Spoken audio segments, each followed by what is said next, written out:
আজকে অত্যন্ত সংক্ষিপ্ত নোটিশে আজকে এই সংবাদ সম্মেলনে আপনারা সকলেই উপস্থিত হয়েছেন, সেটার জন্য আমি প্রথমে আপনাকে আমার পক্ষ থেকে ধন্যবাদ জানাচ্ছি। আমি ইশরাক হোসেন, ঢাকা সিটি দক্ষিণ কর্পোরেশন নির্বাচনের 2020 সালে যে নির্বাচনটি হয়েছিল সেখানে ধানের শীষের পক্ষ থেকে বাংলাদেশ জাতীয়তাবাদী দলের প্রার্থী হিসাবে আমি ইশরাক হোসেন সেখানে পার্টিসিপেট করেছিলাম, অংশগ্রহণ করে নির্বাচন করেছিলাম। অতি সম্প্রতি আপনারা জানেন যে একটি আদালতের রায়ের মাধ্যমে একটি ফলাফল এসেছে এবং সেই ফলাফল নিয়ে এখন বর্তমান আপডেটেড পরিস্থিতি জানানোর জন্য আজকে এই সংক্ষিপ্ত সময়ে শর্ট নোটিসে আপনাদেরকে এই সংবাদ সম্মেলন আহ্বান করেছি, যাতে আপনারা আপ টু ডেট থাকেন এবং ফ্যাক্টস এন্ড ফিগার্স যাতে আপনাদের কাছে থাকে, সেটির বিষয়ে আজকে আসলে এই সংবাদ সম্মেলনটি আয়োজন করা হয়েছে। আমার সাথে আমার দুই পাশে রয়েছেন আমাদের বিজ্ঞ আইনজীবী প্যানেল, যারা দীর্ঘদিন এই মামলাটি লড়েছেন এবং লড়ে তার একটি আমাদের যে কাঙ্ক্ষিত ফল ন্যায় বিচার সেটি আমাদেরকে বয়ে নিয়ে এসেছেন। আরও আছেন আমাদের পাশে সাবেক সচিব জনাব মশিউর রহমান সাহেব, যিনি এই মামলার রায় পাওয়ার পর থেকেই আমাদেরকে সব ধরনের সাচিবিক সহযোগিতা বলেন, ব্যুরোক্রেসির সাথে হ্যান্ডলিং এর যে বিষয়টি বলেন, সবকিছুই তিনি করে আসছেন। নিম্ন আদালতে ছিলেন অ্যাডভোকেট রফিক ভাই, উনি সেখানে রায়ের সমস্ত কার্যক্রম থেকে শুরু করে নিম্ন আদালতে পার্টটি দেখেছেন। আছেন ব্যারিস্টার এহসান ভাই, যিনি পরবর্তীতে উচ্চ আদালতের যে কোনো বিষয় নিয়ে তিনি কাজ করে চলেছেন এবং সেই ব্যাপারে উনি আমাদের আইনি সহায়তা দিচ্ছেন। এবং সর্বশেষ আমার বাম পাশে বসা আছে অ্যাডভোকেট নুরুল ইসলাম জাহিদ সাহেব, যিনি একজন নিজেও আইনজীবী এবং নির্বাচন কমিশন, তিনি আমাদের filing lawyer by the way, এবং নির্বাচন কমিশন থেকে শুরু করে আইন মন্ত্রণালয়ে যে বিভিন্ন সময়ে আমাদের আইনি সহায়তা দেওয়া এবং এই কার্যক্রমকে এগিয়ে নিয়ে যাওয়ার জন্য যে প্রয়োজনীয় পদক্ষেপ নেওয়া সেটি আমার পক্ষ থেকে করে আসছেন। ডিজাইন, এলিগেন্স, বিউটি, সেরা পণ্য সবার জন্য জেভিকো। এবার আমি আপনাদেরকে বলছি যে আজকের যে বিষয়, মূলত যে বিষয়ে আপনাদেরকে এই সংবাদ সম্মেলন আহ্বান করেছি, ঢাকা দক্ষিণ সিটি কর্পোরেশন নির্বাচনে আদালতের রায়ের আলোকে নির্বাচন কমিশন কর্তৃক গ্যাজেট পরবর্তী শপথ পাঠ ও দায়িত্ব গ্রহণের দাবিতে সংবাদ সম্মেলন করছি। নির্বাচনের তারিখ ছিল 1 ফেব্রুয়ারি 2020।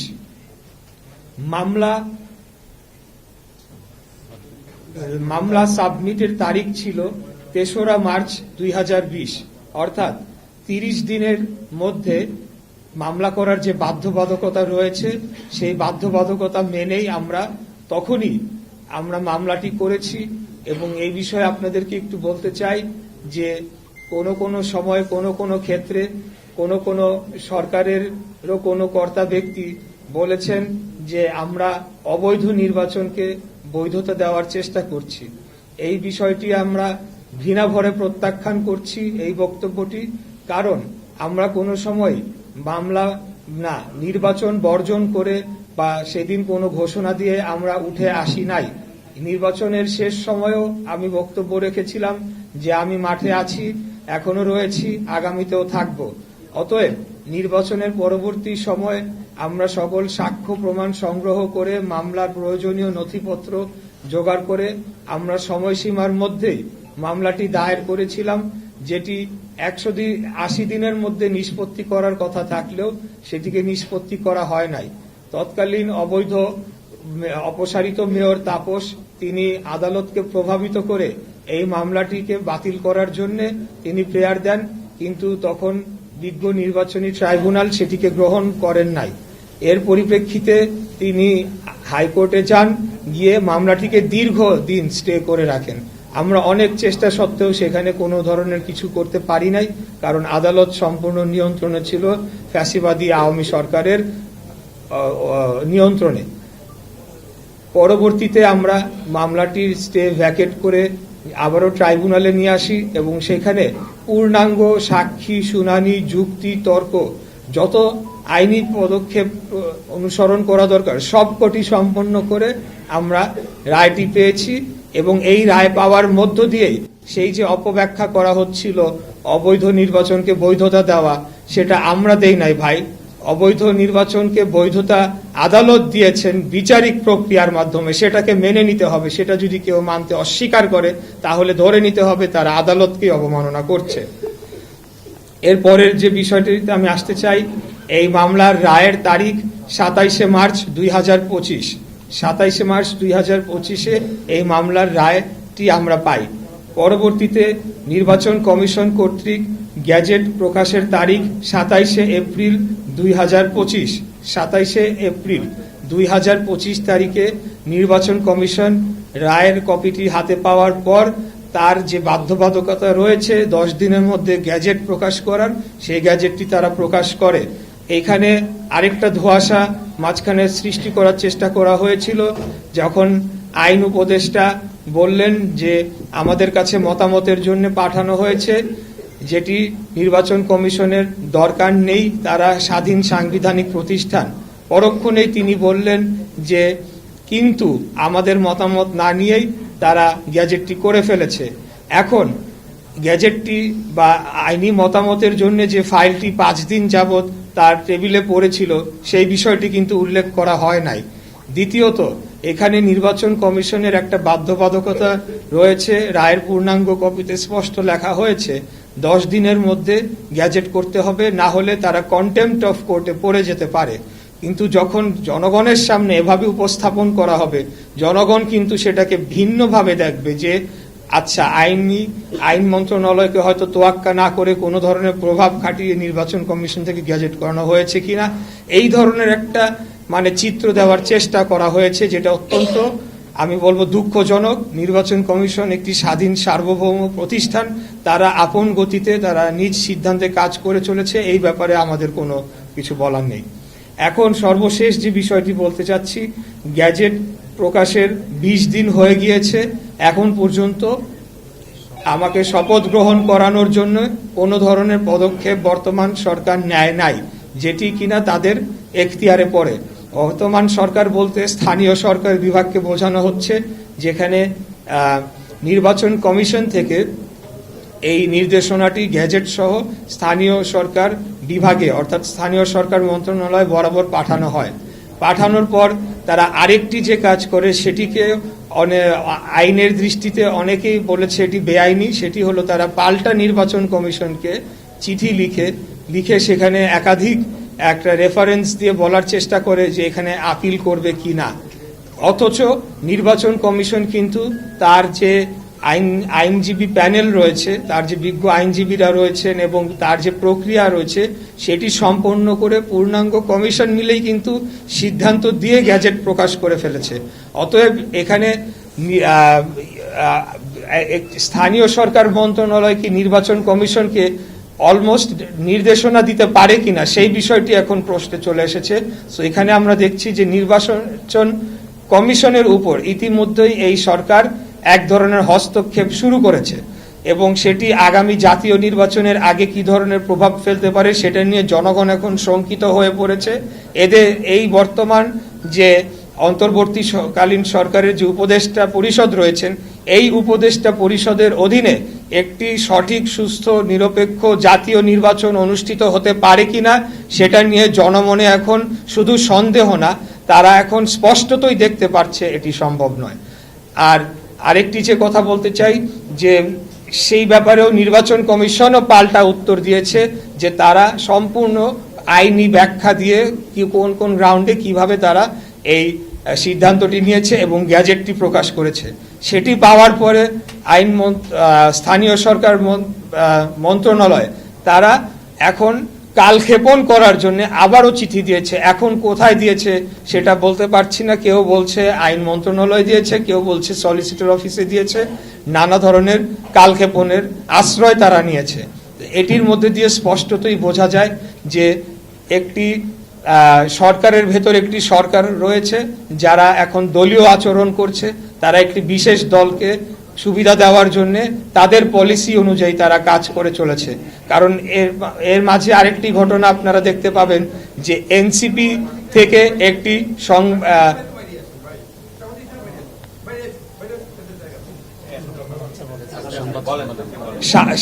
এনসিপি একটি তারা বিবৃতি দেয়, সেখানে বলা হয় যে এরকম এই রায়ের বিষয়ে পর্যবেক্ষণ করা হয়, এমনকি যে বিচারক তার ব্যাপারেও বিষোদ্গার করা হয়, যেটি কিনা অত্যন্ত দুঃখজনক। সেটা আমরা আওয়ামী লীগ আমলে দেখতে পেয়েছি যে তাদের পক্ষে কোনো রায় না গেলে সেটা বিচারকদের উপরে তারা টার্গেট করত। বিচারকদের বিষয়ে প্রথমে তারা হুমকি ধামকি দিত, পরবর্তীতে অন্যান্য ব্যবস্থা নেওয়ার কথা বলতো, যেটি কিনা আলামত আমাদের কাছে রয়েছে। আমরা পরবর্তীতে আপনাদেরকে সবকিছু প্রোভাইড করে দিব। তো আমার ছিলাম নাকি শেখ হাসিনার বিপক্ষে আন্দোলনটাও কম করেছি, নাকি শেখ হাসিনার মধু খেয়ে আমি রাজনীতি করেছি, সেটার জবাব জনগণ জানে কিভাবে দিতে হয়, এই সরকারকে প্রয়োজন সম্মত দিয়ে দিবে। তো আমার বিপক্ষে কেন, তার কারণ হচ্ছে জাস্ট বিকজ আমি বিএনপির প্রার্থী, ধানের শীষের মনোনীত প্রার্থী, এবং তারা চাচ্ছে যে তাদের নিজস্ব দলীয় ব্যক্তিদেরকে প্রশাসক হিসেবে বসাবে এবং আগামী নির্বাচনের সময় একটা ফায়দা লুটবে। এবং বর্তমানে যে অর্থনৈতিক লুটপাট চলছে নগর ভবন কেন্দ্রিক এবং বিভিন্ন ঠিকাদারি, বিভিন্ন বিল, সবকিছুতে সেগুলা চলমান রাখার জন্য তারা এখন আমাকে বাধা প্রদান করার সিদ্ধান্ত নিয়েছে। তো এখন আমি আপনাদেরকে আবারও সব কিছুর শেষে যেটা বলতে চাই যে আইনি বিষয়ে আমরা জোরালো ভাবে আমরা জোর দিচ্ছি, অন্য কোনো কিছু আমরা করছি না। আমরা কোনো আন্দোলনের দলীয় ঘোষণাও দেই নাই, কিছুই করি নাই। জনগণ স্বতঃস্ফূর্তভাবে তারা প্রতিবাদ করছে, এটা জনগণের অধিকার, তারা প্রতিবাদ করতেই পারে এবং করেই যাবে, আমি আশা রাখি। এখন গ্যাজেট প্রকাশের 20 দিন হয়ে গিয়েছে, এখন পর্যন্ত কেন শপথ গ্রহণ করানোর কোনো পদক্ষেপ নেওয়া হচ্ছে না এবং কালক্ষেপণ করা হচ্ছে, এই বিষয়ে আপনাদের কাছে প্রশ্ন রাখলাম এবং আমি এটার মাধ্যমে রেকর্ড রেখে দিলাম যে আমরা শপথ নেওয়ার জন্য প্রস্তুত এবং আমরা চিঠি প্রদান করেছি। এখানে আপনাদেরকে কিছু কপি দেওয়া হয়েছে, একদম আমার চিঠি, গ্যাজেট এবং পুরো আইন, পুরো রায়ের কপি, সবকিছুই সরকারের বিভিন্ন দফতরে আমরা রেজিস্টার্ড পোস্ট এবং রিসিপ্ট কপি দিয়ে আমরা দিয়ে এসেছি। এই জিনিসটি আপনাদেরকে অবহিত করার জন্য আজকে এই সংবাদ সম্মেলনটি আমরা করেছি। আমি আপনাদের সকলকে আবারও ধন্যবাদ জানাচ্ছি, অত্যন্ত ধৈর্য সহকারে আপনারা আমার সংবাদ সম্মেলনটিতে অংশগ্রহণ করেছেন স্থান সংকুলন হওয়া সত্ত্বেও, এবং এই স্বল্প সময় যে আপনারা এসেছেন সেটার জন্য আপনাদের কাছে আন্তরিকভাবে কৃতজ্ঞতা প্রকাশ করছি। ধন্যবাদ সবাইকে। আসসালামু আলাইকুম।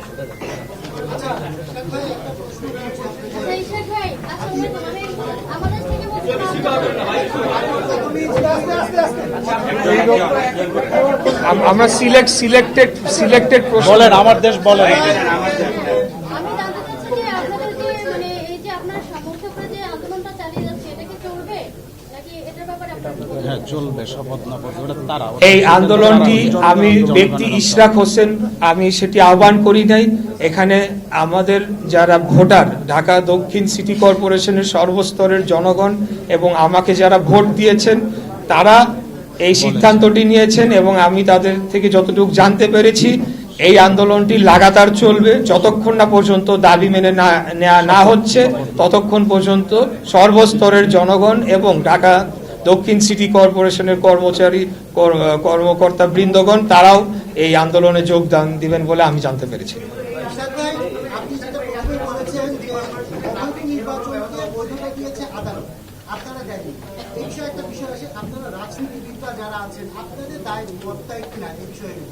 আমি আরেকবার বলি, নির্বাচন অবৈধ, নির্বাচন ব্যবস্থা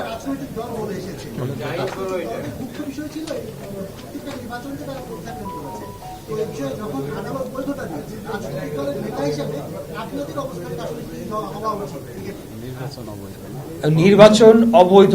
আপনাদেরকে আমার যে আইনের যে মূল কপিটা বা আমাদের আবেদনের মূল কপিটা পড়ে দেখতে হবে। সেখানে আমরা স্পষ্ট বলেছি যেই ফলাফলটা ঘোষণা করা হয়েছে এবং যেই গ্যাজেটটা প্রকাশ করা হয়েছে সেটিকে আমরা অবৈধ চেয়ে আমরা আবেদন করেছি। অতএব যখন আমরা অবৈধ বলছি তখন আমরা সেই যে ফলাফলটাকে সেটাকে আমরা মিন করে অবৈধ বলছি, সেটাকে যখন এখন আদালত বিচার করে এখন সেটিকে পরিবর্তিত রায় দিয়েছে, সেটি অবশ্যই তখন তার বৈধতা লাভ করেছে বলে আমরা মনে করি আর কি।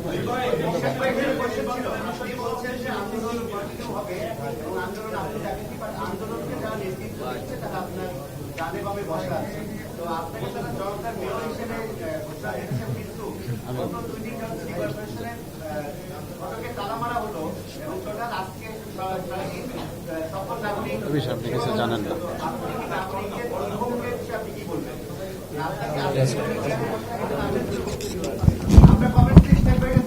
কিছু বিষয় জনগণ আচ্ছা, আমি শুরুতেই বলেছি যে এই যে আন্দোলনটি করার ঘোষণা অথবা নির্দেশনা কোনোটাই আমি দেই নাই। এখানে জনগণ স্বতঃস্ফূর্ত হয়ে তারা এই আন্দোলনটি করছে এবং ভেতরে কারা তালা দিয়েছে বা বাইরে কারা তালা দিয়েছে সেটা আমার কোনো এই বিষয়ে ধারণা নাই, আমি বলতেও পারবো না। স্বতঃস্ফূর্তভাবে এখানে হাজার হাজার লোক তারা এখানে যোগদান করছে, তো তারা যদি কেউ পদক্ষেপ নিয়ে থাকে তাদের ক্ষোভের থেকে সেটি তারা করছে, সেখানে এই বিষয়ে আমরা অবশ্যই কোনো নির্দেশনা এই ধরনের দিব না।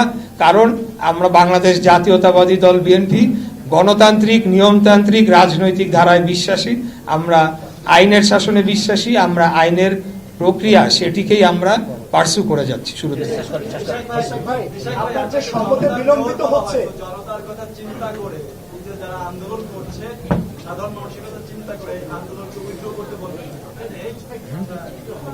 আমি আবারও বলছি, এই আন্দোলন যেহেতু আমি সেই আন্দোলনের ঘোষণা দেই নাই, আদেশ নির্দেশনা কিছুই দেই নাই, তো সেই ক্ষেত্রে আমি তাদেরকে আন্দোলনের জন্য যে তারা পদক্ষেপ নিচ্ছে সেটি অবশ্যই আমি তাদেরকে বলবো যে তারা যাতে এমন কিছু না করে যেটা জনদুর্ভোগের সৃষ্টি হয়, কিন্তু পাশাপাশি তাদের আন্দোলন করার অধিকারকেও আমি না বলতে পারি না। তারা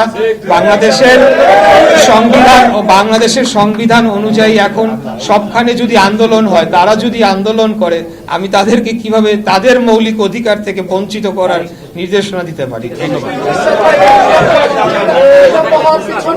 রাজনৈতিক দলকে আপনি দোষী করছেন কিনা? আপনার যে শপথ গ্রহণ বিলম্বিত হচ্ছে, এজন্য স্পেসিফিকভাবে কোন রাজনৈতিক দলকে আপনি দোষী করছেন কিনা? আমি এই জন্য কোন রাজনৈতিক দল বা কোন এক ব্যক্তি বা কোন এমনকি সরকারকেও দোষারোপ করছি না। আমরা এটার সমাধান চাচ্ছি, এটাই আমরা সমাধান চাচ্ছি। এবং আমাদের কাছে মনে হচ্ছে যে ধানের শীষের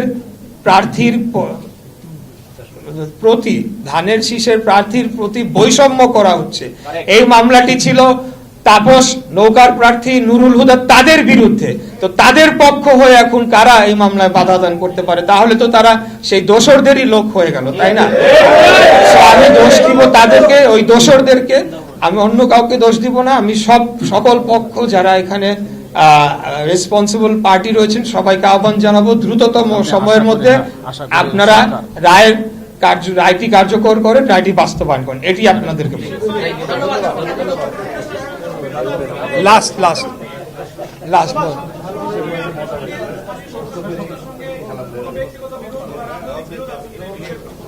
স্থানীয় সরকার উপদেষ্টা কেন? কোন উপদেষ্টার সাথে আমার ব্যক্তিগত বিরোধও নাই, ব্যক্তিগত সম্পর্ক নাই।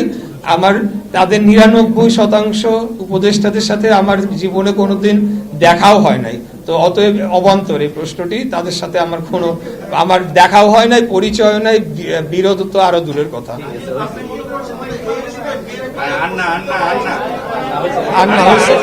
ধন্যবাদ।